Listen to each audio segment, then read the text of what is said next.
Can we all agree that our president is addicted to lying?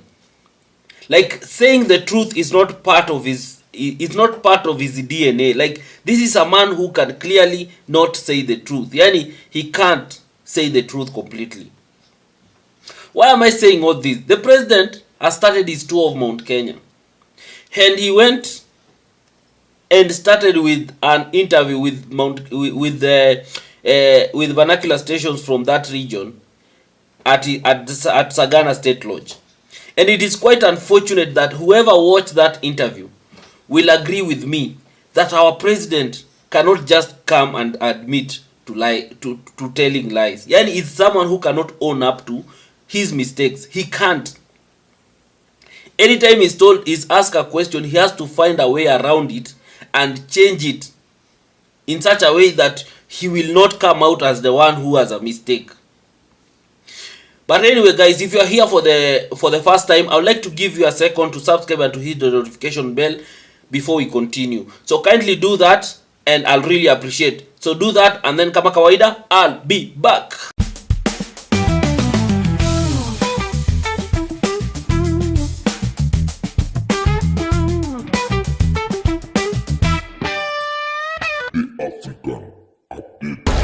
Thank you for everyone who has subscribed. I really appreciate you guys. And for the return subscribers, words can't explain how much I love you people and the support that you give me. I really appreciate you guys. Thank you big time. So this is what I'm saying, that our president just went to Mount Kenya, and I think this is just another series of lies and empty promises. It seems our president has refused to learn. It seems either he has completely refused to learn, or his lies have caught up with him to a point whereby he's now using more lies to cover more lies. And that's the problem with lying. When you lie, you have to use another lie to cover up for that lie. And then you use another lie to cover up for that lie. So it becomes so difficult for you to own up and to come out and say, hey guys, hapa mimi nilichoma and I'm sorry guys, I'll find a way of fixing it. Because that interview was a total mess. That interview was a disaster. If there was ever an interview that made the president look bad, was that one. Because even the simple questions, and I also want to fault the journalists that walikuwa hapo hivyo, they didn't ask him serious questions. They didn't ask him serious questions. As much as they tried, but they also failed on their part. Anyway, guys, I just want you to see this series of statements that the president was making, and then I'll come back and then we'll discuss. I'll give my analysis, and then we'll wrap it up. So watch this series of lies, the things I don't agree with kabisa. Sasa ikanifikia mimi. Mimi sasa. Unajua? Mimi naweza kukufanya one time president. Usipofanya hii, nahitaji bilioni 10. Wewe unajua bilioni 10 bwana Waweru? Bilioni 10 ndio niende niongee na watu ya mlimani, nikupangie siasa, sijui nifanye nini. Mimi nikaona hapa Nyeri hapa nimeweka barabara ya kutoka Ishamara kwenda Rutune mpaka kwa river pale, hiyo kilomita karibu 45 inaunganisha Mkuruweni na Tetu. Nimeweka Nyandarua barabara 2, barabara ya kutoka Ndaragwa kwenda Kanyagia mpaka Subuku, almost 50 kilometers. Saa hii inaendelea. Ukiuliza mjumbe wa pale anaitwa George Gachagua atakwambia hiyo barabara inaendelea. Nimeweka 44 kilometers pia barabara pale Nyandarua ambayo saa hizi inaendelea. Tumeweka kilomita 90 kilometers barabara za Kiambu between Kabete, Kiambaa and Kiambu zinaendelea as I talk to you. Tumeweka barabara ya Kirinyaga kutoka mahali inaitwa PI, hiyo barabara size almost another 50 kilometers inaendelea as I talk to you. Kuna zingine bado tuko na matatizo kidogo na contractors, lakini sasa tumemaliza the procurement issues na matatizo ambayo tulikuwa nayo. So another 400 kilometers mbali na 560 ya Maumau, barabara zingine 400 kilometers hapa mlimani. Almost a total of 1000 kilometers ya barabara inajengwa hapa mlimani. Mwaka uliopita nyinyi mnajua kulitokea kizungumkuti Kenya.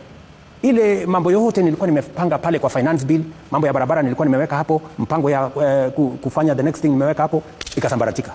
Ikabidi nirudi nyuma, nipange tena. Sasa ile program yote nilikuja tena nikatumia hii serikali ya broad based, sasa nimepitisha tena kila kitu. Sasa ndio hii sasa mimi niko na nafasi ya kutekeleza ile manifesto nilikuwa nimeongea na watu. So tunaendelea na hiyo. Swali la kwanza Mheshimiwa Rais ni wakati unapotoa sijajibu Ruringo. Wacha nijibu Ruringo. Sawa, ni sawa. Wacha nijibu Ruringo. Okay. Huyu bwana ameniambia kuhusu Ruringo. Ruringo tumesumbuka kwa sababu contractor. Ni kweli Ruringo iko na shida. Tulikuwa na contractor. Huyo contractor ametusumbua, ametupeleka kotini. Na unajua kotini I don't have control. Hakuna mtu akona control. It is an independent institution. So we just finished the case 2 months ago. Sasa tumemwondoa ule contractor. Na kwa sababu be patient. Na kwa sababu Ruringo tulianza na ile stadium ya Meru ambayo ilikamilika zamani. Tulianza na stadium zingine ambazo zimekamilika zamani. Sasa nimeamurisha ya kwamba hii Ruringo sasa nimeambia watu wa jeshi wakuja wanisaidie kukamilisha hiyo Ruringo. And I am very confident that by the end of this year we will complete Ruringo. Na hiyo kazi mtaona vile itaendelea. Na mimi sina wasiwasi ya kwamba hii kazi nimepatiwa na wananchi kama nitatekeleza ama sitatekeleza. Na unajua nisipotekeleza I know what will happen. So I have no problem. Kwa mambo ya rafiki yangu Bwana Muturi. Bwana Muturi nilimpatia kazi kama mkuu wa sheria. Yeye mwenyewe alinieleza ya kwamba hii kazi kwa sababu hajakuwa practice kwa muda mrefu, kwa sababu alitoka huko kwa kuwa magistrate, akaenda bunge, akakuwa mbunge, akakuwa speaker, akasema ile kazi kidogo inamlemea. Yeah? So nikakaa kidogo nikaona kweli amelemewa na ile kazi. Lakini makosa pengine ni yangu, nilimsindikizia, I persuaded him. Nikamwambia no, it's okay. Fanya tu hii kazi. Nafikiri haitakulemea. Lakini kwa muda nikaona kweli imemlemea. So nikasema okay, wacha nimbadilishie kazi. Nikampatia kazi ya waziri. Lakini hata wewe unajua. Sasa hapo katikati akagoma kuja katika baraza la mawaziri. Sasa mimi nataka nikuulize wewe, ni mimi nimemfuta kazi ama ni yeye alijivuta kazi? Sasa wewe ni waziri, baraza la mawaziri umeigomea. What am I supposed to do? Yes guys, so you've watched those series. It's a long interview. You can go watch it on YouTube and any other platforms ziko huko. But let us be factual. Let us try to analyze this thing. The president anasema that the deputy president alifika mahali anamthreaten. Anamwambia that I will make you a one-term president. Let us just reason. Ukai chini. Imagine your deputy coming to you threatening you that I'll make you a deputy, a one-term president, and then asking for 10 billion. Let us be like, Jerry, can you just digest that? Alafu niambie if such a thing can even be practical, that you can have that the audacity to come and threaten your president na kumwambia that I'll make you a one-term president. You can threaten your boss. That doesn't add up. That's a total straight lie. And to make it worse and to make the other person look bad, anasema aliitisha 10 billion. You remember when Gachagua said that Ruto went to him akamwambia kaa chini, chukua hii 2 billion uende nyumbani u resign. Gachagua akakataa. Now it is 2 billion. And then another time, there was a time Itumbi aliweka post kwa mtandao akisema ati sijui nini na nini ati Gachagua ameitisha 6.5 billion. Can we all be factual? And then you see like the president looking very surprised that 10 billion. You know what 10 billion is? And we know how much corruption, pesa ngapi zinatumika kuhonga watu left, right and center. Anaifanya like your 10 billion like something big. But yet that is the money they have been stealing left, right and center. The government has been looting money all left, right and center like it's not a big deal. Like 10 billion is not a big deal to them. You know you can lie to people sometimes, but you can't lie to all the people all the time. And the president lies are catching up with him. Because right now, everything alisema, look at what he's saying about that Nithi bridge. That bridge will either take 5 billion ama another design ichukue 50 billion. Surely 5 billion for a bridge. 5 billion for a bridge. Yet the bridge is still there. The only thing when you design the one that is currently being used, inataka pesa ngapi? Ilitumika pesa ngapi? And then anasema another design is 50 billion. 50 billion na expressway ilitengenezwa na 60 billion. So you want to spend 50 billion for a bridge. This man amefika point that he can't totally say the truth. And every time he comes to the media, like anajicampaignia. You have ever seen someone who decampaigns for himself? Yani ni kama anajinyang'anya kura. Every time he comes on the media, anajinyang'anya kura. Yani kura zinaenda. Haya, look at what he's saying about even Justin Muturi. Ati yo sijui Justin Muturi alimwambia ati kazi hayuko sawa nini, but you still for. So inamaanisha you've been working with incompetent people deliberately and knowingly. Unajua this person hata amekuja akakwambia that mimi hii kazi sioni kana naweza, and then wewe unamsukuma hapo. So it is something that you have been doing deliberately, and then and that is why maybe you keep on reshuffling. Because tell me why someone like Duale, what is Duale doing in health? Surely this is a man who clearly doesn't even know that anasema ati dialysis ni ugonjwa. We have so many people who are very incompetent working for the government. Even that CS for finance that the Luos keep on praising. Mbadi is incompetent, and soon you will find out why that guy is very incompetent. Hiyo ni docket yenye so big for Badi. He doesn't understand everything hapo hivyo. If you are someone who can read between the lines when someone is speaking, you will realize this person is someone who is doing some trials and errors. Ama is trying to make sure, he's trying to fit in a shoes that is much bigger than him. So there's a number of there's some statements when you make.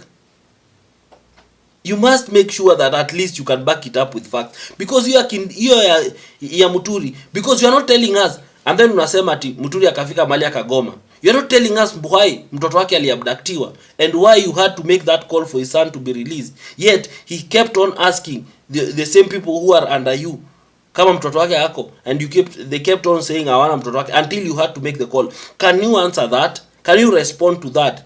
And I don't understand why this journalist failed to ask that question, because we were trying to stop abductions, and that is what Muturi stood for. So can the president respond to that question, that why mbona mtoto wa nani alikuwa abducted, and it took for him to reach out to you, for you to make that call to mtoto wake achiliwe. So the president is someone who is lying with a straight face, and is someone who cannot own up to his mistake. If there is anyone in this country who still believes this guy, you need to be checked mentally. You are not okay. Those people who are telling us that Kumi beat a break, kindly sit down and ask yourself, do you want this country to continue suffering the way it's suffering because you want to settle political score with a certain tribe? Because I see most of you people who are pushing this narrative are the Luos. Ati yo sijui Kumi bila break tutampatia Kumi sijui nini na nini, because you want to punish a certain community. So are you people not suffering? Because easy nini za Ruto, everyone is suffering. So unataka kukaa chini utuambie that wewe ati sasa you are okay going through everything you are going through. Unaelewa? Watoto waendi shule nini na nini haifanyiki simply because you want to punish a certain community. Let us not be that stupid. And this one I'm speaking to my Luo brothers and sisters, because I'm one of you. Let us not be that stupid. This is not a man who should be anywhere close to power after 2027. It doesn't matter. Tusikuwe watu tunabebewa akili ati na Raila akisema tusupport huku tunasupport huku. Let us not be that stupid. And we cannot settle scores because at the end of the day, if the Mount Kenya people made a mistake, they have realized their mistake. Let us all correct that mistake. And I think you have all realized that if a community make a mistake, we all pay for it. So don't think that it is the Kikus that are suffering more than us. If their businesses go down, the ripple effect sisi wote tutafeel. So hiyo akili yenye tunakuanga nayo ya ujinga ati yo sijui nini na nini mimi nitampatia, sijui nini, sijui ndio a certain watu wengine sijui wasikie vile watasikia. Wewe ni mjinga, that's the reality. Don't be that stupid. And unless you have no family, you have no people you are taking care of, you can't reason like that. Wezi reason kiujinga hivyo. This is a man who has proved, imagine up to now, it is now 2.5 years, he's still giving promises. 2.5 years, there's no project to show that hii ndio kitu nimefanya na iko successful. No project paka saa hii. He's still telling us, oh, sijui as low as the cost of living. Has the cost of living lowered according to you? But atakwambia tu when I came into power unga was 200. Okay, saizi unga ni ngapi? Is it 80 bob? Let us be factual. Let us be Kenyans who are very reasonable. Na tukae chini na tufikirie, because this is not a man mwenye tunafaa tuweke anywhere close to power again.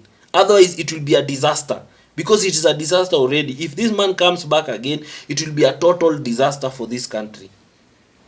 Because someone who lies straight to your face, he doesn't care, and then anajita mtu wa Mungu. You lie continuously, and then you go to church, you lift your hand, you pray, you cry, you show people that bilionani, and then you come back again and you lie and you lie and you lie. So you have like you have a double personality. This was a total mistake, and Kenyans have learned from it. I believe the people from Mount Kenya have learned this lesson, that this is not a man to be trusted. Up to now, bado unaenda Mount Kenya unasema, oh, vile unataka kutengeneza a stadium that you have kept on promising. Bado unakuja kutuambia ati, oh, the contractors, you took us to court, now the case is over, now it's going to be taken over by the military. Total lies. Ati zile projects zilistall sijui juu ya nini, kizungu mingi and everything. It has reached a point your lies are catching up with, the president's lies are catching up with him, and it is now clear this is not a man we can rely on. Anyway guys, Mimi, the only thing I would like to tell Kenyans as I conclude, that for whatever reason,